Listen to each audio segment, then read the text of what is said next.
Taurus. Shari. My name is Taurus Murray, and today I will be giving a persuasive essay on how income equality actually exists for your average American.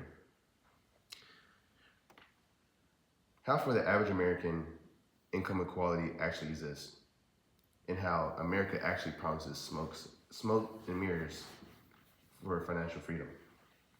In my opinion, when it comes to income equality, I believe it's a real problem in the world, in our society. I feel like a lot of bias plays a huge role into why certain people don't receive a certain amount of pay that they deserve, whether it be racial bias, gender bias, or just age bias. There's so many factors that potentially can impact someone's pay, and it's hard to believe that there isn't any income inequality. Who, what, and where does income equality exist, and where does it come from? Income equality in America is one of the most pressing social and economic issues for our times. Despite it being one of the most wealthiest nations in the world, the United States is characterized by its various disparities between the rich and the poor. While some individuals and families accumulate immense wealth, others struggle to meet basic needs. This growing gap between the wealthiest and the poorest has become a persistent feature of American society, leading to discussions about causes and consequences. To understand why income equality exists in America, it is essential to examine several interconnected factors, including changes in labor market, educational disparities, tax policies, and globalization. I would like to share a quote from Andrew Irish from Income Equality as a Determinant of Suicide Morality. This quote says, income equality in the U.S. is high and increasing, with the top 10% making half of the U.S.'s financial profit, while 90% of the people share the other half of the money. Now, when you hear quotes like that, it begins to make your mind run and wonder that there's obviously a disparity. If the top 10% of a country, which is no more than 20 million people in the world, or in the country, making half of the United States profit. One primary driver of the income inequality in the United States is the transformation of labor markets over the past few decades. In particular, the shift from manufacturing to a service-based economy has significantly impacted wages and job opportunities. Manufacturing jobs, which historically provide good wages and benefits without advanced degrees, have been replaced by lower paying service sector jobs.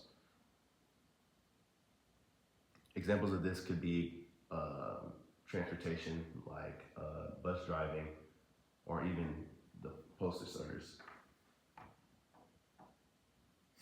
Education plays a crucial role in determining income as well, but with the growing disparity in educational attainment, it is harder for the middle class to contribute to having a good income. In the United States, access to high quality education remains unequal, particularly across racial, ethnic, and socioeconomic lines. While individuals with higher education tend to earn more significantly than those without, the time of which someone should obtain such a gain when it comes to income obviously takes time and is obviously dependent on the employer. As a result, many individuals are unable to pursue the careers that they could afford with their education, and with perpetual cycles of poverty, it becomes even harder from year to year for others to gain high-paying jobs. There's a quote from Asta Abrahamson from her work, The Equality Industry. There is something fundamental about obtaining jobs for economic fairness. This is something that is not just talked about when it comes to the economic stature of the world, but it also talks about the importance of considering equality in a universal and global aspect instead of it not being a nationalistic one, saying that a lot of the problems that go on in the United States also happen in the world, in other countries.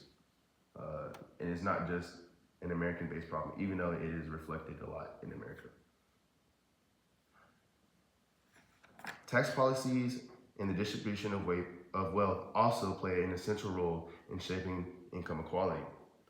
Over the several past decades, the United States tax system has become more favorable to the more wealthy Americans.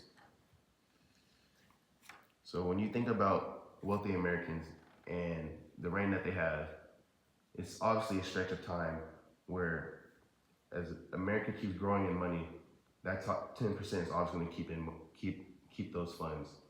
I mean, that alone should let you know that there's obviously a problem that's present. While the middle and lower class income households have seen less relief, the wealthy still to gain more when it comes to business and marketing strategies that they have due to the connections that they're able to build. A lot of them not even benefiting from having education, but more family ties in the jobs that they've been passed down with. In addition, the wealthiest individuals often tend to invest their money in ways that allow them to accumulate more wealth, which is through stocks, real estate, which shows that there's a constant outkeep from those receiving that are from the middle class and the lower class. While those in lower income brackets with fewer opportunities to invest, this leads to an even greater disparity in wealth over time. This plays well into the quote written by Paul Raskovich in Income Equality in America. Economists who have studied the income distribution nearly all agree that there has been growth and an imbalance in the recent years. They have traced certain origins in growing income disparities to the changes that have been taking place in the income in society.